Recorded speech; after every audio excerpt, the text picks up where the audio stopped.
Some breaking news, Yevgeny Prigozhin was listed among the passengers on a private jet that crashed in Russia. This is according to Interfax, citing a Russian aviation authority. Bloomberg's Annmarie Hordern joins us now from Washington. So is it possible, Annmarie, that Prigozhin has now died? Well, according to what the AP is reporting, citing these Russian news outlets who are citing the Russian aviation, is that this was a private jet, and Yevgeny Prigozhin does seem to be an individual who was on that manifest of this private jet going from Moscow to St. Petersburg. Of course, just 2 days ago was the first time we've heard from Prigozhin, who was really exiled almost to Belarus. This was the deal he struck with Putin after that failed mutiny we had saw from the mercenary leader. This video he had put out, he was talking about freeing the continent of Africa, wearing camouflage. He had a rifle. We think potentially at that moment he was in Africa or the footage of this video was in Africa. But we did hear from him just 2 days ago in one of these videos. But it does seem, according to these news outlets, these are Russian state-affiliated news services, are talking about a private jet, a business jet that he was on, that has now crashed. So Yevgeny Prigozhin potentially has died.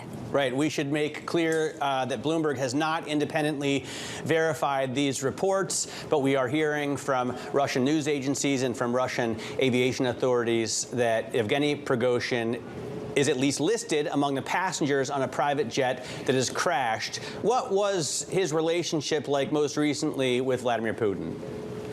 Well, it was a difficult one, of course, because he led this failed mutiny. He really had his troops on board to go right into the Red Square, right to Moscow, because he wanted to speak to President Putin, and then it was called off. It was brokered by Belarus leader Alexander Lukashenko.